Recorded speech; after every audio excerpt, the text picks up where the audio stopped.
어, 자, 2023년도 6월 10일이죠. 그러니까 지난주인가요? 그렇죠. 딱 한 주 지났네요. 자, 기출 문제, 지방직 기출 문제에 대해서 강평을 하도록 하겠습니다. 사실 이제 우리가 시험 치고 나서 한 3일 정도, 요 정도까지는 지나간 문제에 대해서 관심도 있고, 그다음에 아쉬운 마음도 있고, 뭐 여러 가지가 교차하면서 이 흥분적 상태가 유지가 되고 있어요. 근데 지금부터 한 주가 지나면은 다 식어버려갖고 다시 되돌아보고 싶지 않은 마음이 들 수도 있어요. 물론 잘 받았으면은 또 괜찮아요. 근데 남들은 쉽다고 얘기하는데 난 또 못 받을 수 있거든요. 그럼 또 되게 마음 상해요, 이게. 중요한 거는 지나간 거를 들춰보자는 얘기가 아니라 앞으로 어떻게 하겠느냐라는 문제예요. 그러니까 여기는 이제 두 가지가 있겠죠. 다가오는 군번 시험 준비하는 경우가 있을 수 있고, 그럼 차분하게 가을 시험과 내년 시험 준비하는 이 두 가지 케이스가 있겠죠. 어느 쪽이든 간에 어느 쪽 간에 이번 시험에서 어떤 교훈을 좀 잘 학습하셔갖고 이게 시험에 좀 반영되도록 하는데 전체적 목표 좀 두도록 하겠습니다. 올해 이제 시험 문제는 너무 롤러코스터를 탔어요. 그러니까 지방직, 국가직에서 국가직은 너무 어렵게 나오고 지방직은 너무 쉽게 나오고 완전 양극화된 모습을 이제 띠게 되었거든요. 이렇게 되다 보니까 소위 이제 시험에서 우리가 말한 변별력이라는 측면에서는 빵점이다 이렇게 봐요. 우리 시험의 효용성이라고 얘기할 때는 보통 5가지 들고 있죠. 시험의 효용성, 측정 이런 게 있잖아요. 그죠? 타당도, 신뢰도, 난이도, 객관도, 실용도 5가지가 있잖아요. 이 중에서 난이도란 측면을 봤을 때는 어때요? 좀 안 좋다. 둘 다 안 좋다는 얘기예요. 국가직도 안 좋고 지방직도 안. 국가직은 공부해도 안 나오고 지방직은 하나하나 별 차이가 없고 그럼 무슨 시험이냐 이렇게 될 수 있겠죠. 그죠? 근데 이제 그 주된 이유는 뭐냐 이렇게 생각해 보면요. 출제위원이 현실의 수험생의 상태를 잘 모른다는 거예요. 이게 아마 큰 이유가 아니겠나 싶어요. 이 말은 출제원이 최근에 변경이 됐거나 또는요 객관식에 대한 감이 출제원도 좀 떨어지지 않나 이런 좀 생각이 듭니다. 그래서 이런 부분이 드는데 중요한 건 우리는 있잖아요. 출제는 우리가 선택할 수가 없어요. 그래서 우리는 맞춰가야 됩니다. 다시 가면 어렵게 나왔을 때 어떻게 대처할까, 쉽게 나왔을 때 어떻게 대처할까라는 두 가지 경우 수를 가지고 대처하는 것이 중요하다 이렇게 얘기할 수밖에 없습니다.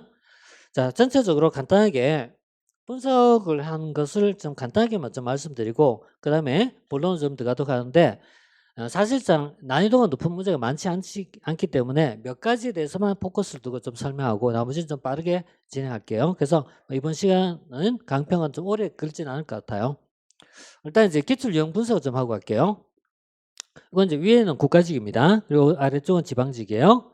그래서 여기서 단원별 구성이 있고 첫 번째는 단원별 구성이고 두 번째는 난이도, 세 번째는 빈도 세 가지인데 이게 제일 관심을 두고자 하는 거는 요 빈도에 대한 얘기를 좀 많이 들려고 그래요.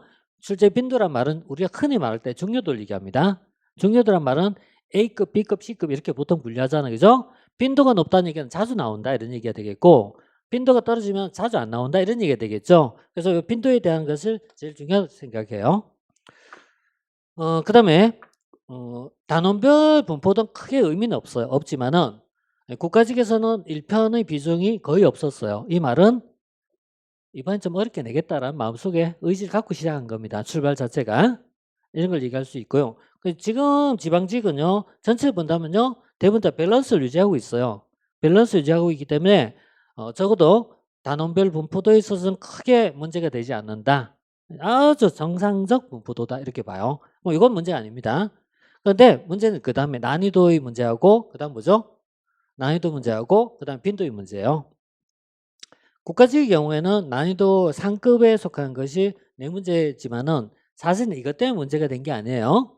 요 네 개는 어차피 모르는 문제예요. 어차피 모르는 문제니까 이건 큰 문제가 아닌데 중에 속한 것입니다. 중에 속한 비중이 중상에 속한 것이 좀 많이 있었어요. 그래서 좀 어려운 거 이게. 그래서 사실은 이걸 더 쪼개야 돼요. 더 쪼개갖고 연분 구등법을 적용해야 돼요. 상상에서부터 하하까지 이렇게 해야 정확한 분류가 되는데 여기는 어때요? 중상에 속한 것이 좀 많이 있었어요. 이런 부분이고 그다음 하가 비중이 적은 편이에요. 반면 이 지방직은 어때요? 하가 굉장히 많이 늘었어요. 이 말은 조금만 공부해도 풀 수 있는 문제가 절반 이상이라는 얘기거든요. 그러니까 사람들이 체감적으로 쉽게 보였다는 얘기예요. 쉽게 보였다 이렇게 얘기할 수 있고요. 그 다음에 난이도 상급이 3문제인데 사실 이번 시험은 3문제가 결판이었던 것 같아요. 3문제 정도가 이걸 얼마큼 더 선방하느냐. 이걸 다 맞추면은 물론 만점이겠죠. 근데 다 맞추기 어려웠다 치더라도 한 개 틀렸으면은 그죠? 2개 틀리면 90점이잖아요. 그러니까 여기서 얼만큼 선방하냐 이런 문제인 것 같아요. 이런 문제고 그다음에 이제 또 하나는 이제 빈도 중요도에 대한 문제인데 역시 A급에 속하는 파트가요. 대부분 나왔습니다. 이 말은 전형적 문제가 나왔다는 얘기예요. 전형적 문제가. 반면 이건 뭐죠? 예외적 문제죠. 그죠? 빈도가 떨어진다는 얘기는 예외적 문제잖아요. 그러니까 예외적인 문제는 사실상 많지 않았다는 얘기예요. 많지 않았다. 예외적 문제 많지 않았다. 반면 이제 지난번 국가직은 예외적 문제가 다수를 차지했잖아요. 그러니까 이런 거예요. 문제도 어렵고 그다음 예외적 문제야. 문제도 어렵고 예외적 문제야. 그럼 풀 수 없는 거예요. 이번 지방지는 어때요? 전형적 문제에다가 그다음에 난이도 낮은 편이에요. 그러니까 전체적으로 쉽다 얘기할 수 있겠죠. 그래서 완전히 이제 반대의 방향성을 가지고 있다 이렇게 봐요. 자, 그다음에 이 강평 제가 앞에 뭐 쭉 적어놓은 거 있어요. 쭉 적어놓은 거 있는데 이 중에서 가장 중요한 특징 중에 하나는 바로 뭐죠? 정부의 정당성에 대한 것을 강조하는 입장입니다. 그 중에서 이른바 블랙스버그 선언이라는 것과 그다음에 공공가치 창출론이라는 파트가 있어. 무어 이론에 대한 것이 있는데 이 내용이 가장 전형적 특징이라고 봐요. 그러니까 이걸 문제의 번호는 9번과 18번이거든요. 9번과 18번 문제가 가장 어때요? 이번 시험 특징이라고 봐요. 한마디로 얘기하면 어때요? 정부는 정당하다는 얘기예요. 정부는 정당하다. 이걸 이제 설명하고자 하는 부분이 좀 많이 포함되어 있었어요. 뭐 그런 면에서 본다면은 기존 경향하고 좀 다르다라고 볼 수 있습니다. 이게 좀 특징이라고 볼 수 있고요.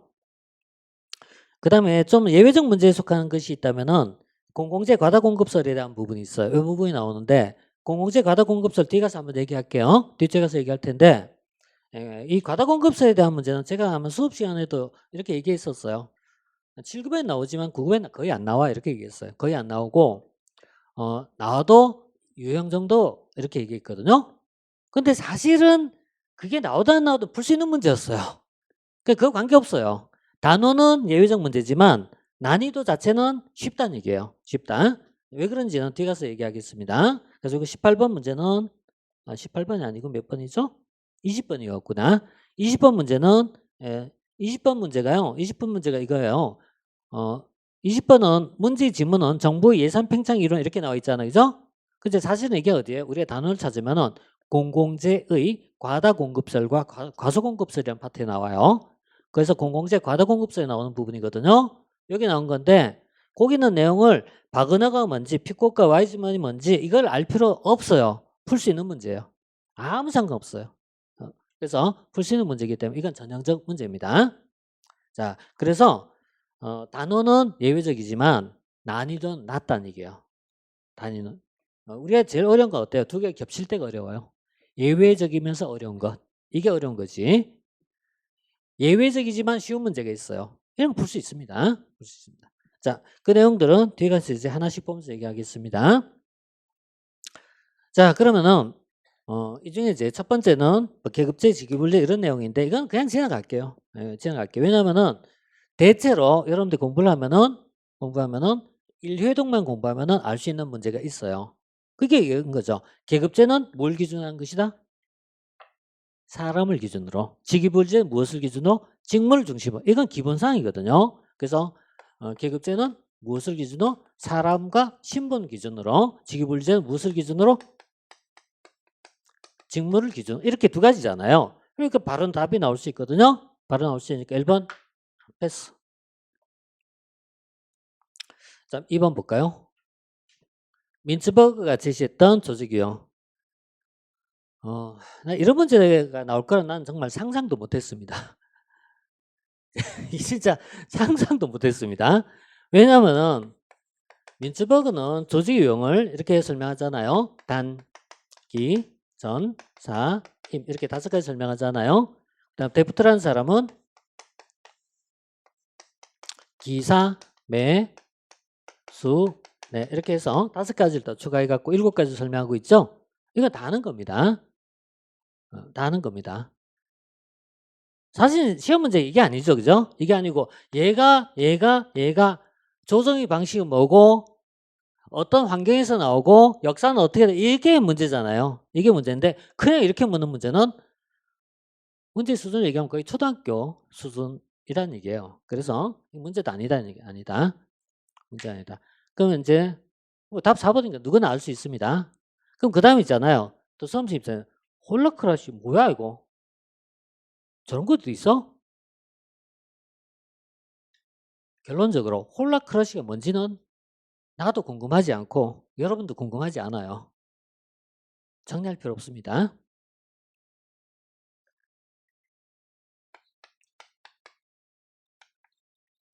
관료제가 행정학에서는요 가장 뭐예요? 전통적 조직 구조입니다. 그러니까 행정학에서 얘기할 때 얘가 가장 어때요? 전통적인 조직의 유형 또는 구조로서 이게 현대의 가장 기본적 조직의 모습이에요. 다만 얘는 어떤 상황에서 맞다? 안정된 상황에서 반복적이고 기계적 업무를 수행할 때 맞지 상황이 변할 때는 이게 어때요? 잘 안 맞아요. 그래서 뒤에 가서 뭐가 나온다? 비판이 나온 거예요. 비판. 이 비판은 우리 모아서 뭐라 불러요? 탈관료제로 부르는 거예요. 탈관료제. 근데 탈관료제에서 1970년대에 대한 논의예요. 1970년대 가장 대표적인 탈관료제가 누구에 의해서 나온다? 엘빈 토플러가 얘기했던 에도크라시거든요. 에도크라시거든요. 이때 나왔던 거예요. 에도크라시 누구나 알고 있는 겁니다. 그래서 에도크라시 논이 나오면서 이 관료제는 비판적 시각으로 제기가 됐어요. 요 시기에 나왔던 것 중에 하나가 저게 나온 것처럼 저런 것도 있다는 얘기예요. 이른바 자율적 조직 구조라는 개념에게 자율적 조직 구조를 강조하는 입장을 홀라크러시라고 표현해요. 이렇게 쓰는데 이런 자율적 조직 구조에 대한 내용이 현재 영향을 미치면 봐야 되겠지, 그죠? 근데 그럼 홀라만 있는 이게 아니라 또 다른 애들도 있을 수 있겠죠? 그런 거 알죠?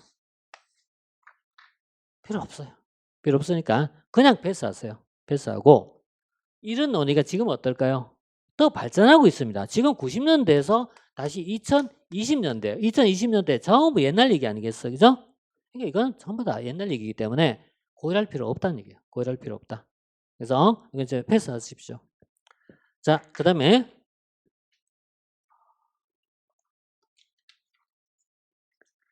3번은 정책 결정 모형에 대한 문제 중에서 옳은 것은 라고 되어 있는데요. 이게 이제 전형적 문제입니다. 전형적 문제예요. 전형적 문제고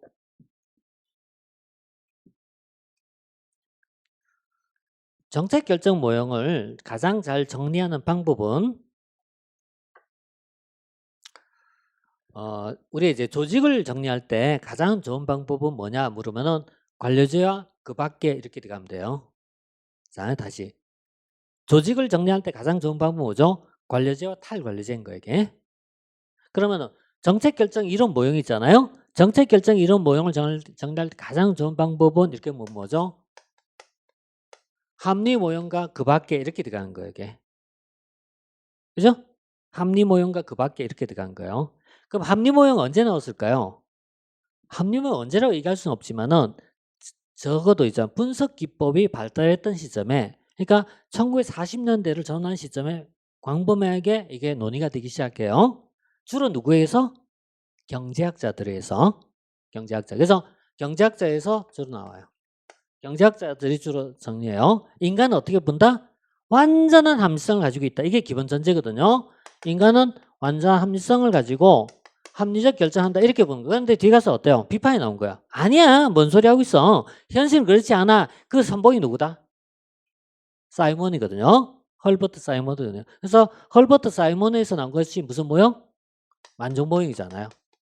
이걸 사이먼은 뭐라 불러요? 제한된 합리라고 부르죠. 이 사이먼이 제한된 합리는 엄청나게 많은 파트에 영향을 미치기 시작해요.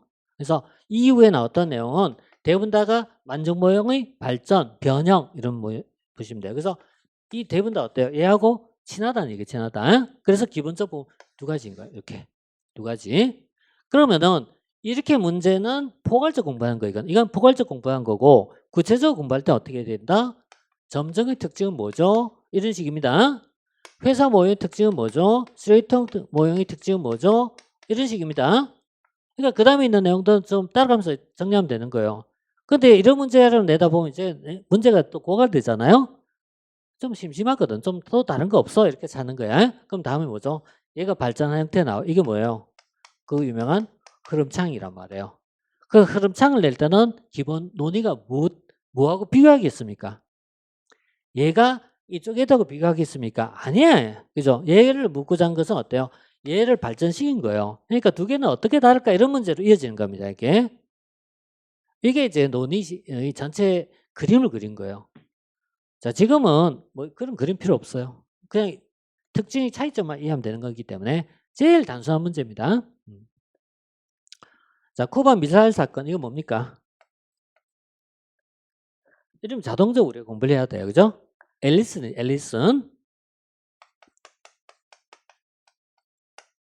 그 다음에 이건 뭐죠? 갈등이 준해결, 문제중심 탐색, 불확실성 회피, SOP 발견. 회사 모임 특징이 5가지가 나오잖아요. 회사 모임 특징에 보면 5가지가 있는데 5가지 이건 우리가 이제 공부할 때 암기할상이에요. 절대 암기입니다. 암기할상이에요. 쓰레기통 아니 틀렸잖아요. 그죠?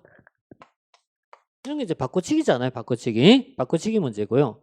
그 다음에 이거는 어때요? 만족 모임이겠죠? 만족.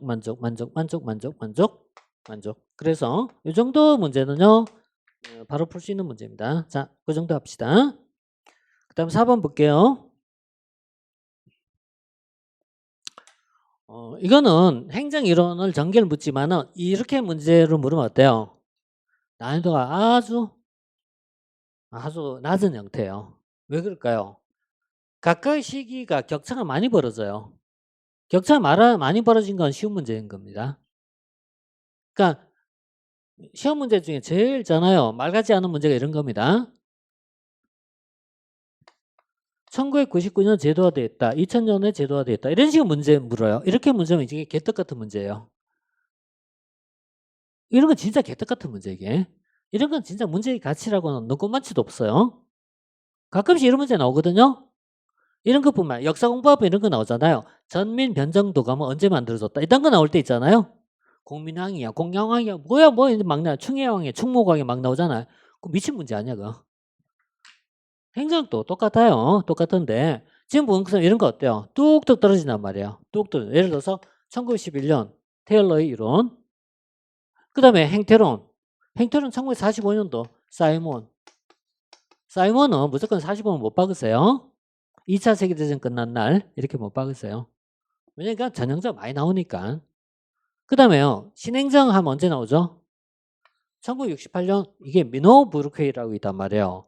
연도가 왜 의미가 있냐면 이게 기폭제가 되거든요. 기폭제가 되거든요. 요 시점이 미노 브루크에서 뭔가 해보려고 으쌰으쌰 했던 시기거든요. 그래서 이 미노 브루크웨이가 있어. 이게 바로 뭐죠? 신행정이 나왔던 시점이에요. 그런데 공공선택이론은 언제 나오죠? 네, 이게 70년대 초반에 나와요.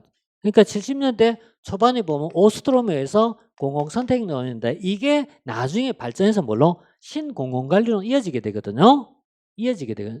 그래서 이렇게 나오고요. 그 다음에 또 뭐 있죠? 신공공관리 있네. 이 내용들이 신공공관리론이라고 체계화되는 자체는 신공공관리론이라는 것이 어느 갑자기 만들어진 것도 아니고 쭉 이어질 거예요. 그래서 대체로 어때요? 80년대 신공공관리론이 형성이 되는데 이건 이론이잖아요. 그죠? 이론이 제도로 꽃을 피워야 될 거 아니에요. 그죠? 그 제도로 꽃을 피운 게 뭐였다? 92년도에 나온 거 이게. 오스본 게블러가 뭘로 해서 정부 재창조를 만들어요. 그래서 오스본 게블러가 얘기했던 정부 재창조가 있어요. 이 정부 재창조는 오스본 게블러는 빌 클린턴이라는 이 당시 대통령 당시 정책 브레인이거든. 브레인. 이거에서 어때요? 국가 정책에 반영이 된단 말이에요. 반영이 돼요. 사실은 얘가 꽃을 피운 게 여기 와서 꽃을 피운 거예요. 여기 와서 꽃을 피운 거예요.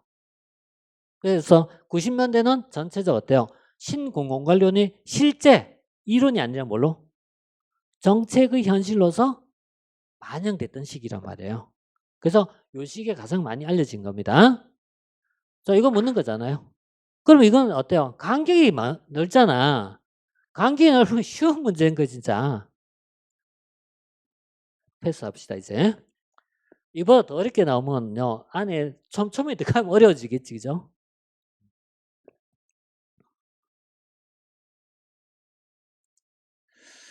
자, 그 다음 5번은 다운제 엘리트에 대한 문제거든요. 다운제 엘리트에 대한 문제인데 이것도 뭐 제가 이제 수업 때 많이 언급한 거기 때문에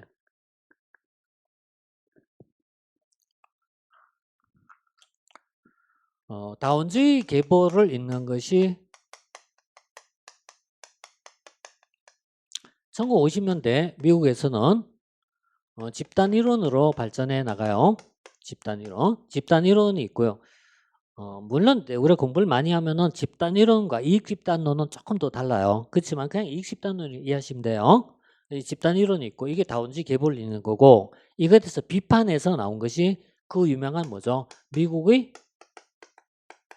엘리트론인데 미국 엘리트론은 이 두 학자가 있잖아요. 그죠? 하나가 밀스 이론이고 두 번째가 헌터 이론이죠. 그러니까 이게 우리가 공부할 때 이제 많이 나오거든요.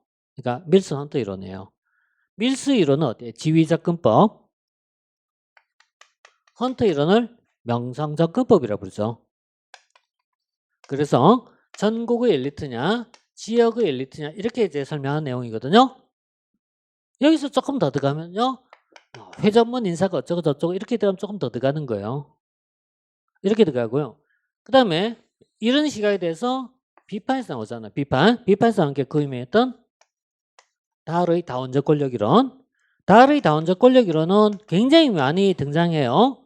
얘가 더 유명해졌던 이유는 이것을 비판해서 나왔던 신엘리트 바라츠와 바흐라의 무사결정이란 말이죠.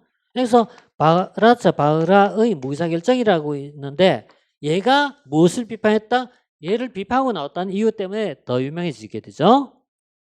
그래서 여기까지가 다운주의 엘리트에 대한 기본적 계보거든요. 계보고요. 뭐 조금 더 들어가면 이제 신다운주의가 나오겠지만요.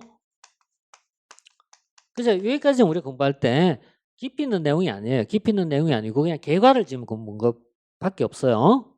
만약에 더 들어가면 깊이 있는 문제를 들어가면 어려워지겠죠. 자, 지금 그냥 나왔습니다. 밀스 이론도요. 지위접근법, 헌터의 뭐죠? 명성접근법이에요. 이거 반대로 썼죠?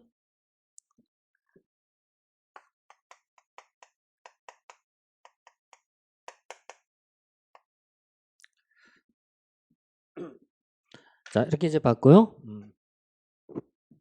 4번 같은 지문도요. 그동안에 많이 나왔습니다. 여러 번 나왔습니다. 원래 무의사결정은 의제 설정을 설명한 이론이지만 후에 가서 정책이 전 과정으로 확대되는 거예요. 확대. 그래서 4번도 맞죠? 자, 그다음에 그다음 또 지나갈까요? 자, 6번은 예산의 이제 불성립에 대한 부분인데 준예산이나 가예산이나 잠정예산이 쭉 나와요. 이게 나오는데요. 이것도 우리가 이제 교재에 보면은 이거 뭐 많이 정리한 것 중에 하나입니다. 가예산은 의결 없이 의결 받고 가해사는 의결 받고 하는 거죠. 받고 하는 거 그죠?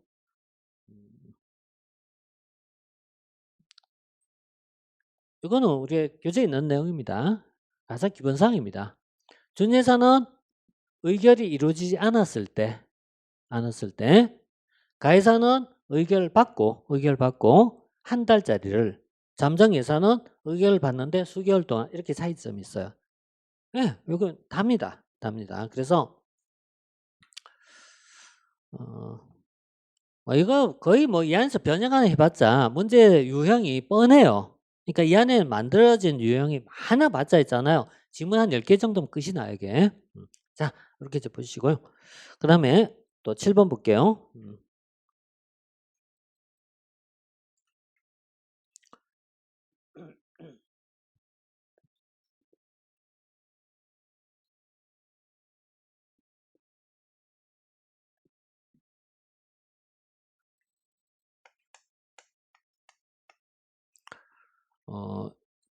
내용이론과 과정이론이 뭘까라는 차이점이 첫 번째 나오겠죠. 그 다음에 내용이론에는 가장 대표적 이론이 맥그리거의 XY론이라든가 매슬로의 욕구 5단계설이라든지요. 헐츠버그가 얘기했던 이원론인데요. 이렇게 묶거나 그 다음에 이거에 대해서 비판에서 나온 것이 시어리 G 계열을 묶거나 또는 알더퍼가 얘기했던 ERG 이론을 묶거나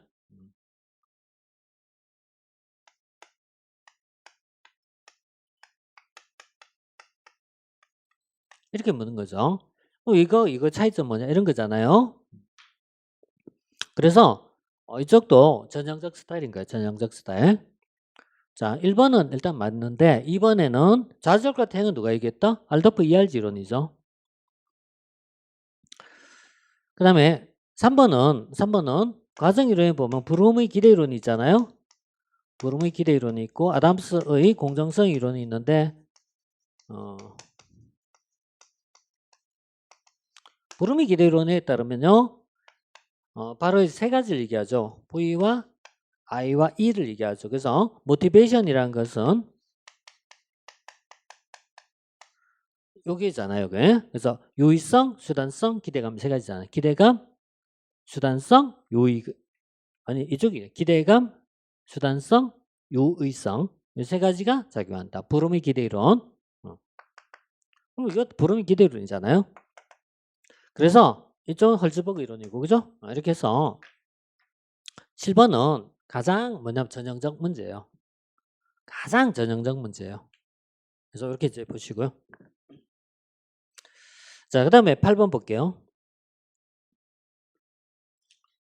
자, 8번은 품목별 리산이 있어. 이것도 여러분 품목별 리산을 찾으면요. 장점과 단점이 쭉 나와요. 근데 품목별이 단점 이렇게 볼 때 어때요? 사업계획 수립이 어렵다 이런 말 써요. 사업계획 수립이 어렵다 이런 얘기예요. 사업계획 수립 용이한 건 뭔데? 그럼 뒤에 가서 계획지향적 예산이거든요. 그래서 예를 들어서 PPBS라든가 이런 것이 사업계획이 더 용이하죠. 그래서 유리한 경우는 어렵다는 게 어렵다. 이게 전형적 문제이기 때문에 이거 다 패스할게요. 설명 안 하고 갈게요. 자, 그 다음 9번에 보면 블랙스버그 선언이 있어요. 이게 이제 이게 한 10수년 전에 출제가 된 이후에 그 다음 출제가 하나도 안 돼요. 아니 이제 책에서 뺄까? 그냥 남겨둬야지. 뺄까 남겨두지. 수업 설명할 때 말까? 시간 다 돼가네. 에이, 다음에 하지 뭐. 결국 설명 안 했어요. 설명 안 했던 시험부터 나왔어. 이거 내 책임입니다. 내 책임인데 다음에 이제 수업할 때 잡소리 하나도 안 하고 수업만 해야 돼요.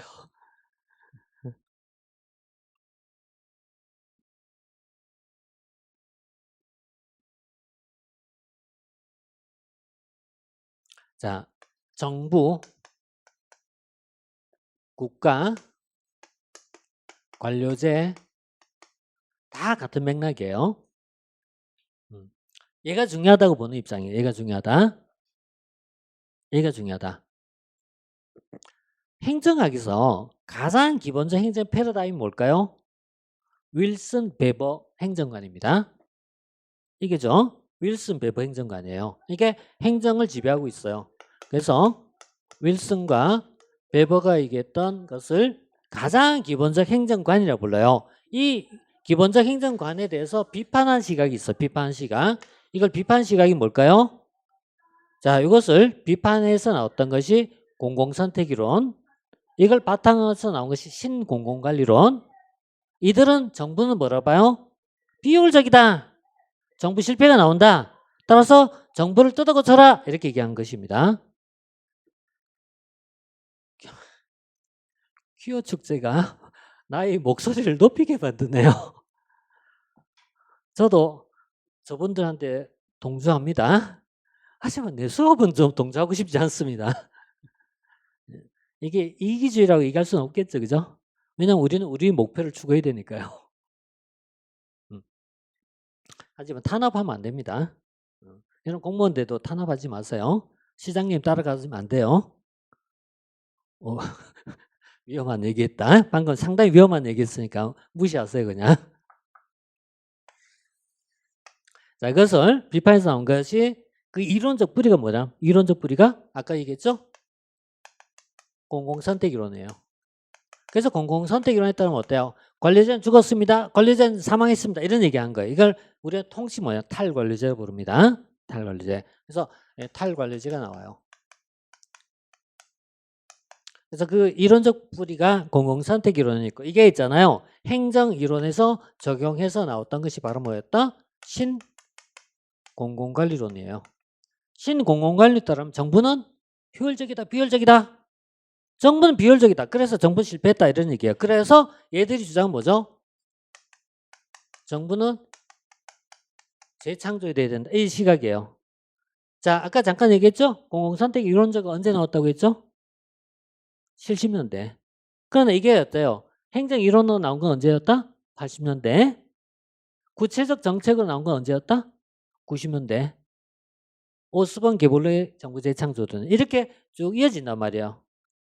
여기서 70년대, 80년대, 90년대 이렇게 이어진단 말이에요. 이러면서 이게 하나의 흐름이 형성이 되는 거예요. 흐름이. 그럼 당연히 여기 대해서 뭐가 나올까요?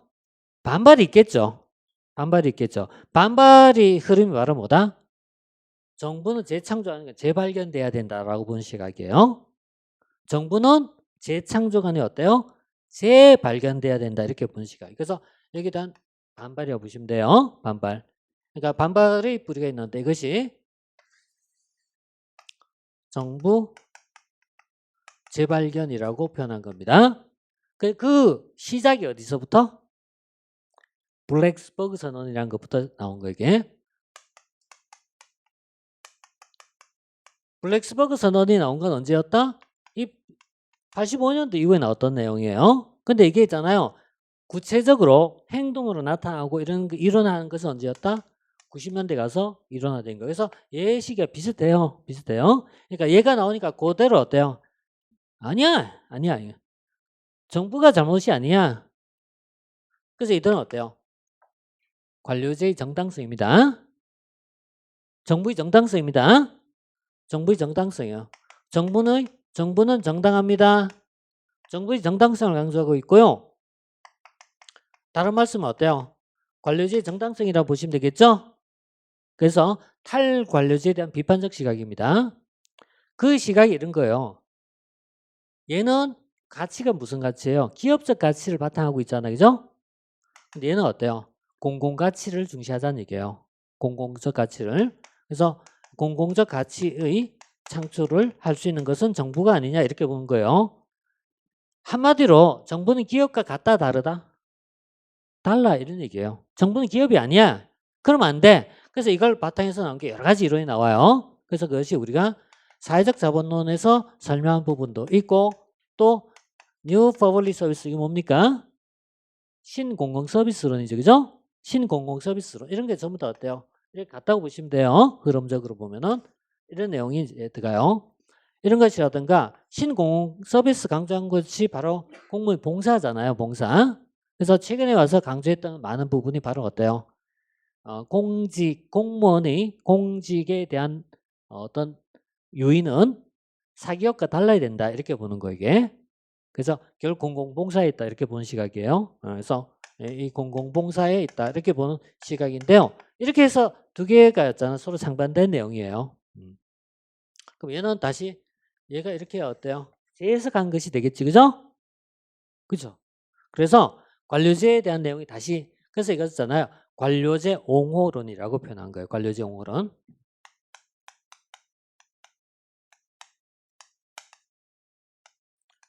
우리 교재에서 여러분 이거 찾을 때는 관료제론 맨 끝에 나와요. 관료제 끝에 보면 탈관료제 이걸 제가 소개하고 있어요. 그냥 이렇게 한 페이지만 있는데 입도 뻥긋 안 하고 갔던 내용 중에 하나입니다.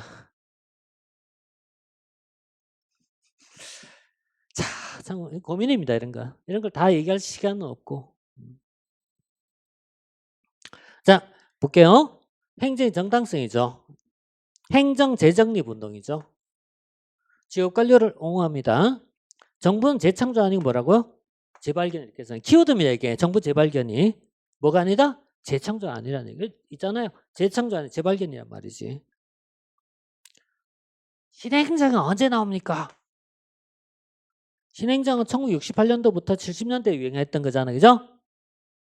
그런데 블랙스벅은 언제예요? 아까 얘기했죠? 적어도 85년 이후에 나온 겁니다. 선우가 앞뒤가 바뀌었잖아. 앞뒤가 바뀌었잖아, 순서가. 그래서 앞에 문제하고 흐름이 비슷한 것 같아요. 이 앞에 문제도 시간이 순서에 따라서 전개한 걸 묻고 있는데, 이제 뭐 행정이 무슨 역사도 아니고 왜 자꾸 시간을 묻는지 잘 모르겠습니다만 어쨌든 뭐 그래요. 이렇게 시간의 흐름입니다. 이거는. 자, 그다음에 이제 9번 됐죠? 블랙스버그선은 뭔지 대충 이해하시겠죠? 그러니까 정부는 중요하다는 얘기입니다. 정부는 너무 욕하지 마세요 이런 얘기예요. 관료를 너무 욕하지 마세요. 관료제는 정당합니다 이런 얘기예요. 개인적은 정말 좋아합니다. 이쪽이 이 표현들을. 자, 그 다음 10번 정부 예산의 종류에 대해서 설명하는데 이거는 이제 공부하면요 우리가 세 가지 비교하면서 계속 나오는 거예요. 그리고 제가 지난번 문제풀이 할 때 한 서너 번 했던 겁니다. 일반 회계, 특별 회계, 기금 이렇게 봤을 때요 모두 법적 근거는 뭐다? 법률의 근거를 둬야 된다. 그런데 위로 갈수록 뭐죠? 국회의 통제가 강하다. 물론 국회 의결은 다 거쳐야 돼요. 의결 다 거쳐야 돼요. 그런데 국회의 통제가 강하다. 통제가 강하다. 밑에 갈수록 어때요? 약하다. 이런 식이잖아요.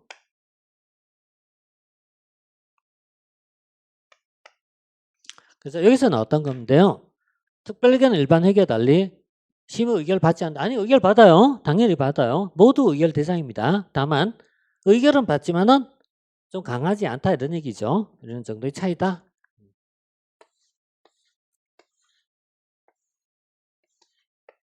이렇게 이제 보시면 되겠죠.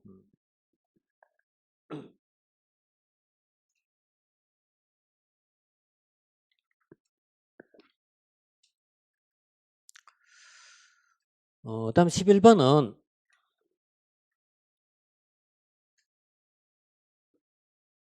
이건 사무 배분에 대한 이해거든요. 지방행정은 공부 안 하면 모릅니다. 유추할 수 있는 게 아닙니다. 이거는 지방행정은 유추할 수 있는 게 아니에요. 하면은 쉽고 안 하면은 어렵고 딱 두 개 중에 하나예요. 하면 됩니다. 하나도 안 어렵습니다. 이거 하나도 안 어려워요.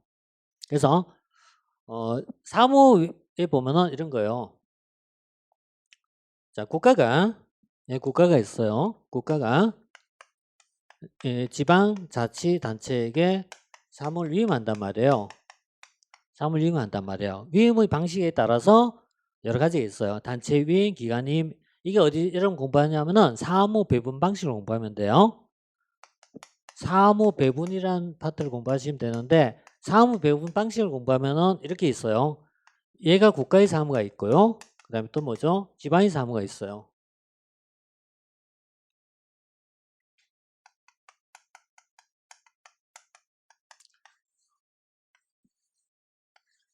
이런 사무가 존재할 거예요. 이건 순수한 국가의 사무고죠. 순수한 지방의 사무고 이건 겹친 사무가 있을 겁니다. 얘를 위임한 걸 무슨 위임? 이것을 위임할 때를 기관위임이라고 부르고요. 겹친 사무를 위임할 때 단체 위임이라고 부르고요. 이거는 그냥 고유사무인 거예요. 고유사무예요. 순수한 지방의 사무, 순수한 지방의 사무, 순수한 국가의 사무, 겹친 사무 이렇게 세 가지 있단 말이에요. 그래서 이쪽을 위임할 때는 비용을 누가 부담한다? 당연히 국가가 전부 부담해야 되겠죠? 이때는 어떻게 부담한다? 공동 부담하겠죠? 그건 간단해요. 이때는 어때요? 공동 부담한다. 이쪽은 누가 한다? 국가가 전액 부담한다. 그래서 이걸 명칭을 달게 뭐라 본다? 교부금이라고 불러요. 전액 교부. 이쪽은요? 부담금이라고 불러요. 왜? 공동 부담한다 해서 부담금 이렇게 불러요. 부담금, 교부금. 자, 이 정도 할게요. 1번 바로 틀렸죠? 1번 무슨 사무? 이게 표현 안 했고 단체 위임이잖아. 단체 위임 사무. 1번은 단체 위임 사무. 단체 위임.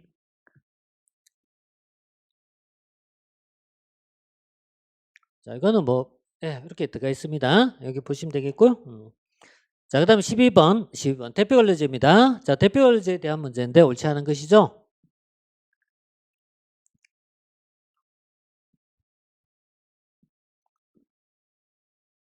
요즘 문제풀이 자꾸 하다 보면요, 이것도 한 거 같고 저것도 한 거 같고 난 다 한 거 같아 진짜. 여기도 하고 저기도 하고. 적어도 이거는 아마 있잖아요, 한 10번 한 거 같아요. 딱 하나만 알면 돼, 그죠? 딱 하나만. 뭐죠? 역관지 극복을 위해서 나오게 된 것이 뭐였다? 실적주의. 실적주의 문제점을 극복하기 위해서 나온 것이 있다. 뭐였다? 대표 관리제. 간단하잖아요. 간단하잖아요. 그래서 행정이론이 복잡한 게 아니에요. 우리 앞에서 봤잖아요. 이제 공부했잖아요. 그죠? 관료제가 있어. 관료제 비판에서 나온 게 뭐죠? 탈관료제. 또 비판에서 나온 게 뭐죠? 관료제 옹호론이야. 이렇게 보잖아요. 네. 그러면 2번은 어때요? 부합이란 말씀 맞아 틀려요? 일단 있잖아요, 실적주의를 비판한 거잖아요. 그죠? 비판. 그러니까 적어도 어때요? 부합이란 말은 일치한 걸 부합이라. 부합한다. 일치한다. 비판했다 이렇게 써야지. 비판했다 이렇게 써야 되겠지. 그죠? 물론 이것도 틀려요. 이것도 틀리지만 일단 눈에 확 들어오잖아요. 실적주의를 비판하는, 이렇게 써야지. 비판 이렇게 써야죠. 비판 이렇게 써야 되겠고, 그 다음에 또 하나는 다양한 집단의 이익을 반영하는 이 자체는 뭐다? 이 대표 관리제입니다. 이거는 이거 자체는 대표 관리제입니다. 그래서 이건 대표 관리제예요. 그래서 2번은 문장이 다 틀린 거예요. 다 틀린 거. 자, 다음 13번.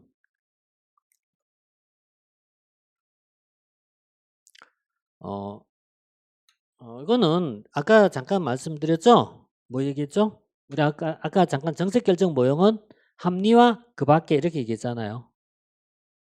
합리화 그 밖에. 그 밖에 이론은 중에 하나가 바로 뭐였다? 자, 여기 보면은 쓰레기통 모형이 있어요. 이것을 킹던이 발전시켜서 어때요?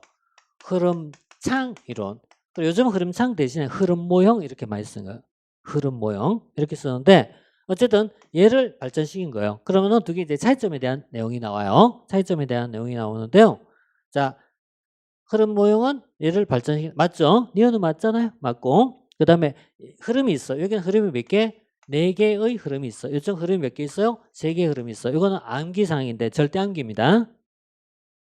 무조건 기억해야 됩니다. 이건 기억해야 됩니다. 문정정 이렇게 기억합니다. 이거는. 이쪽은요?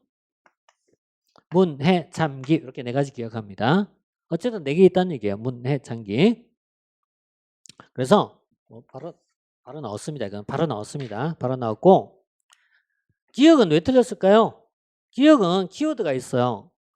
연합이란 말하고 두 번째는요, 신념책이라는 단어예요. 2가지입니다. 이게 뭐죠? advocacy, coalition, framework이라고 불러요. 이거는 그냥 실무에서 쓰는 표현이니까 우리는 그냥 정책 신념 모형, 정책 지지자 연합 모형이라고 보통 알려져 있습니다. 정책 지지자 연합 모형이에요. 정책 지지자. 정책을 둘러싼 지지 간의 연합이 있다. 그래서 정책 지지자 연합 모형. 이렇게 쓰고 있죠. 자, 13번 ACF 모델이고요. 그 다음 또 볼게요. 지금 14번 가치. 자, 가치 옳지 않은 것인데요. 이거 패스하겠습니다. 효율성과 효과성은요, 공부하면 제일 처음에 공부합니다. 아마 이번 시험 제일 쉽지 않을까 생각해요. 제일 쉬운 문제 이건 진짜. 자, 15번. 금평 오류죠. 지금 이런 우리가 보고 있는 주제들은요, 대부분 다 빈도 측면에서 다 A급 영역이에요. 다 중요한 파트거든요. 지금 이제 중요하지 않은 게 하나도 없어요. 아까 얘기했던 아까 얘기했던 어때요? 블랙스버그 선언 이런 거 처음 나온 문제예요. 블랙스버그 선언 처음 나왔지만은 이거 빼고 나머지 다 아는 것들입니다. 금평 오류죠. 오류인데 이런 걸 우리가 시간적 오류라고 부르잖아요. 연쇄 효과가 아니고. 시간적 오류에는 두 가지가 있죠.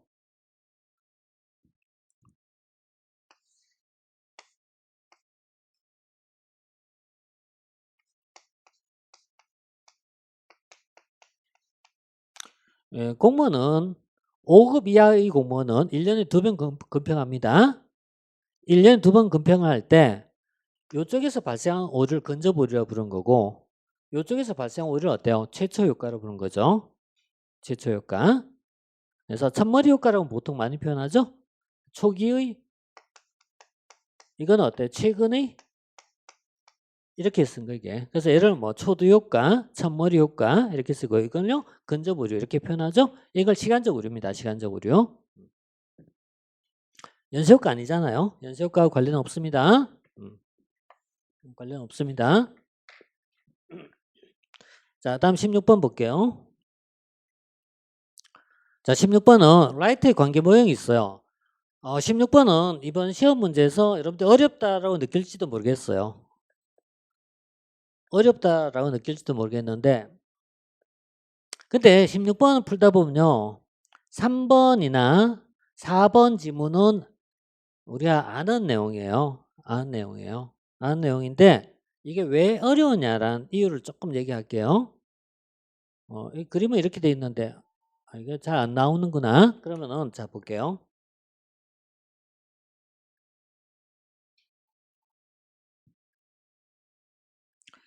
정보와의 관계 모형은 정보의 관계를 얘기하고 있어. 그런데 라이트라는 사람은 포괄 권위형, 내포형 또는 종속형 이렇게 표현하는 것은요. 중앙정부 속에 뭐가 있다? 지방정부가 있다. 이런 의미에서 썼거든요. 그 다음에 분리권위형이 있고 중첩권위라고 있어요. 중첩권위형은 이것을 서로 협력하는 관계예요. 협력적 관계를 얘기하는 것으로서 중앙과 지방이 이렇게 중첩되어 있는 것을 얘기하고요. 그 다음에 분리권위형이라고 표현한 것은 이게 독립적 관계를 설명하고 있는 것인데 중앙과 지방은 이렇게 돼 있다. 이걸 말한 거거든요. 근데 우리는 이렇게 일반적으로 알고 있어요. 이런 식으로 일반적으로 알고 있는데 사실 이게 정확한 건 아니에요. 왜? 라이트가 얘기한 거는 미국의 연방정부를 상정했기 때문에 조금 더 들어가요. 이게. 그래서 그 밑에 그림에 이건 내가 기본서에 있는 그림이에요. 기본서에 보면 이런 그림이 있습니다. 그림이 있는데 정확하게 얘기하면 이런 얘기예요. 연방정부가 있잖아요. 그 다음에 뭐 있죠? 주정부가 있잖아요. 그 다음에 지방정부가 있어. 이렇게 들어간 것을 얘기하고 있어요. 요거는 단방제국가고 이건 연방제국가예요. 그래서 약간 그림이 달라지는 거예요. 그림이. 그 다음에 중첩권위는 이게 있잖아요. 이렇게 되는 걸 중첩권이라고 불러요. 그런데 얘가 좀 독특한 거야. 얘는 이렇게 들어간 거예요. 연방정부가 있고 그 다음 뭐 있죠? 주정부가 있는 거예요. 주정부가 있는데 주정부가 있고 주정부 속에 뭐 있어요? 지방정부 이렇게 포함이 되는 거예요. 조금 어려울 수 있어요. 어떤 거냐면은 미국에서 지방자치는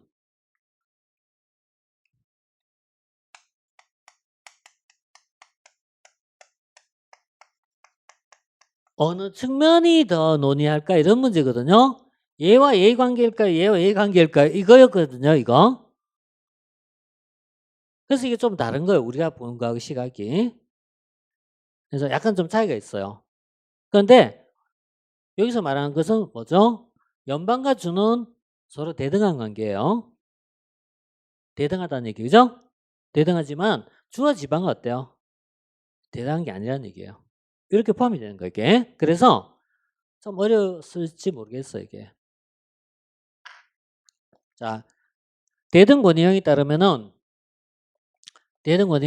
연방, 주, 지방정부가 모두 동등한 권한을 가지고 모두가 아니란 뭐죠? 얘와 얘는 동등하지 않은 겁니다. 동등하다는 건 연방과 주정부가 동등하다는 얘기지 얘와 얘를 관계를 얘기할 때는 동등한 게 아니야 이런 얘기예요. 그래서 모두란 말이 틀린 거 이게. 그게 좀 어려운 내용입니다. 이 내용을 이해하려면은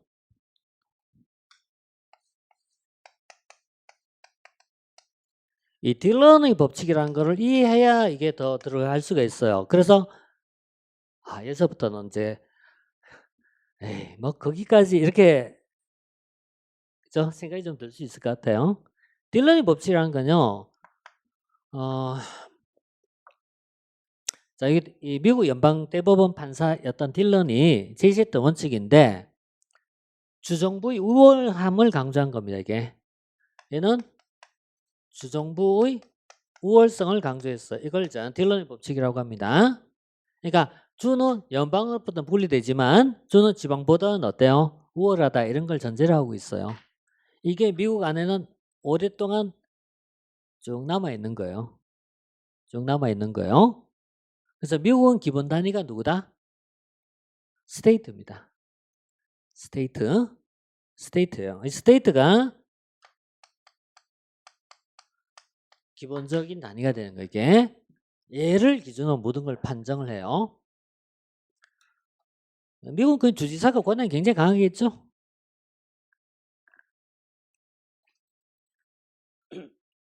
자, 다음에 17번. 자, 변혁적 리더십입니다. 변혁적 리더십입니다. 이거 그냥 지나가도 돼요. 지나가도 돼요. 왜냐면 저 보세요. 여기는요. 보상이란 말이 있고요. 예외적 관리라는 게 있잖아요. 그죠? 이걸 전통적 관리예요. 그냥. 전통적 관리는 뭘 얘기한다? 보상입니다. 보상이 뭐죠? 조직에 대하여 얘가 노력했잖아요. 노력하면 조직은 나에게 뭐 해줘요? 보상을 해주죠. 이걸 무슨 관계? 교환적 관계, 거래적 관계예요.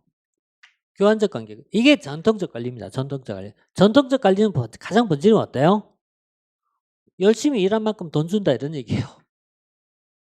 그 다음에 두 번째, 예외적 관리라는 말은 모든 건 자동적으로 이루어지는 거고 못하고 틀린 것만 조정하겠다는 얘기예요. 그래서 예외적 관리란 말 써요. 이걸 전통적 관리라고 그냥 이렇게 못 박으세요. 향후에 이런 말 나오면 무조건 어때요? 전통적 관리 이렇게 못 박으시면 돼요. 이걸 전통적 관리. 끝. 자, 그 다음에 18번에 무호의 공공가치 창출론이라고 있어요. 아까 우리 봤던 거요. 여기 요 자리에 있던 거. 자, 제일 첫 번째 뭐였죠? 정부의 정당성을 강조했어요. 관료제의 정당성을 강조했어요. 비판해요. 이게 뭐였다? 탈관료제. 탈관료제는 여러 가지 있지만 가장 대표적인 탈관료제는 뉴 퍼블릭 매니지먼트예요. 얘에 대해서 다시 뭐예요? 비판에서 나온 시각이에요. 비판에서 나온 시각이 바로 뭐였다? 관료제 옹호론도 있고 블랙스버그 선언도 있고 신공공 서비스도 있고 어쩌고 저쩌고 있는데 중요한 건 어때요? 가치가 얘는 모든 가치가 효율성, 경제 논리로 모든 걸 설명하고 있잖아요. 이쪽 그게 아니야. 이거 그거 아니야. 공공가치의 중요성이에요. 공공가치의 중요성을 강조합니다. 그러면서 민주성이라든지 책임성이라든지 이런 것이 중요하다라고 보는 거 이게 상반된 개념이죠. 그럼 얘의 기본적 사상은 뭐죠? 자유주의 관점. 이쪽은 어때요? 공동체 관점이에요. 이런 게 기본적 흐름이란 말이에요. 기본적 흐름. 여기에 속한 겁니다. 뭐 이론도 별게 아니고요. 이거예요. 공공가치 창출입니다. 자, 따라서 3번은 뭐라고 써야 돼요? 신공공관리는 계승하였으면 어때요? 아니지, 그죠? 얘를 비판하여 신공공관리 비판하여 정부는 기업이 아니야. 그럼 좋아요. 자, 그래서 이런 거 다 맞아요. 그죠? 정당성 위를 극복이 다 좋아요. 전략적 삼각성 이런 말 있어. 몰라. 여러분 처음 듣잖아요. 처음 듣잖아요. 전략적 삼각. 이거 우리 알아서 뭐 하려고? 알아서 뭐 하려고? 그게 나왔으니까 보자 이런 얘기. 나왔으니까 보자 이런 얘기지. 그래서 전략적 삼각형이란 말 쓰는데 여기 보면 이런 말 써요. 정당성, 역량, 전략적 연계 이런 걸 이제 설명하고 있는데요. 이런 걸 이제 뭐 공공가치 창출론에서 설명한 내용입니다. 자, 그런 내용 간단히 보도록 합시다. 이렇게 보고요. 19번은 19번은 자, 그래요. 이런 문제도 있어야 돼요. 사기가 올라가지. 그래서 이거는 이제 우리가 많이 했던 거니까 로이는 뭐이겠다? 분, 규, 제, 구성. 그죠? 알몬드는 여기까지 갔잖아. 그죠? 플러스에서 어때요? 상추. 그래서 보통 우리 알상추 이렇게 많이 설명하죠? 알상추. 딴 상관 없는 거 그죠? 상징과 추출 장치가 누구만 있다? 알몬드만 있단 말이지. 분배와 규제는 동일합니다. 그 다음 또 누구 해야 할까요? 세리스벌리라는 사람이 있고요.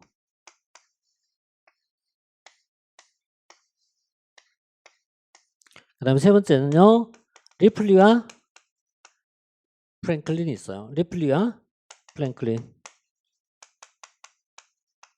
분배, 규제, 재분배. 그 다음에 경쟁적 규제, 보호적 규제. 이렇게 이제 그림을 많이 해요. 이건 많이 공부한 거거든요. 많이 나온 거거든요. 알상추. 전형적 문제, 전형적. 아주 전형적 문제예요. 이렇게 보시고요. 자, 그 다음에 마지막 봅시다. 마지막 부분은 정부 예산 팽창이. 문제 자체는 정부 예산 팽창이라고 소개하고 있지만 이걸 여러분 찾을 때는 어디 나온다고요? 공공재의 과소 공급과 과다 공급이라고 표현되어 있어요. 이쪽에 보면 나와요. 그래서 공공재 과소 공급서를 주장했던 사람이 이론이 4개가 있어요. 그리고 여기에 속한 것이 우리 기본서에 보면 10개인가 11개인가 있어요. 몇 개인지 모르겠다. 그래서 한 이 정도 있을 거예요, 이게. 그래서 또 이렇게 쭉 나와 있어요. 그래서 뭐 여기 보면 이런 거 있어요. 전이효과, 대체효과 이런 식이 쭉 나오고 뭐 보머리 병리 이런 거 쭉 나오거든요. 이 두둑 여러 개 나와 있어요. 그래서 이 전이효과나 대체효과 이런 걸 얘기하는 건데요. 바그너의 법칙이니 뭐 있다는 얘기가 쭉 나와 있어요. 이거 뭐 예를 들어 이런 거 아니겠습니까? 우크라이나 같은 경우에는 어때 지금? 공공지출이 증가하고 있을 거 아니겠어요? 이런 걸 설명한 게 어때요? 피코과 와이즈맨 이런 거 이론이거든요. 이런 내용인데 폴란드 요즘 이런 거 증가하고 있잖아요. 이런 걸 이제 설명하면 맞는 내용인데 근데 이건 너무 쉽단 말이에요. 이게. 너무 쉽단 말이에요. 파키슨 법칙과 또 하나가 그 유명한 게 어때요? 니스카넨의 예산 극대화 가설이라고 있잖아요. 파키슨은 공무원 수는 증가합니다. 니스카넨은 어때요? 정부 예산은 팽창합니다. 이거 얘기한 거 아니에요. 그러니까 이거 모를 때 아무 상관없단 말이에요. 문제 풀어온 과정에는 의미가 없어요. 그래서 이게 영역은 예외적이고 지엽적이지만 답은 쉽다는 얘기예요. 답은 쉽다. 이건 뭐 당연히 니스카넨 이상극대 가설이니까요. 자, 여기까지 해갖고 이제 강평을 좀 마무리 할게요. 빨리 한다고 분명히 얘기했는데 결국 1시간을 꽉꽉 채워버렸네요. 자, 일단 향후에 시험 공부할 때 좋은 경험으로 삼기를 바라겠습니다. 그래서 뭘 공부할까라는 방향을 잡을 때 잘 참고하도록 하십시오. 네, 여기까지 하겠습니다. 자, 여러분 수고하셨습니다.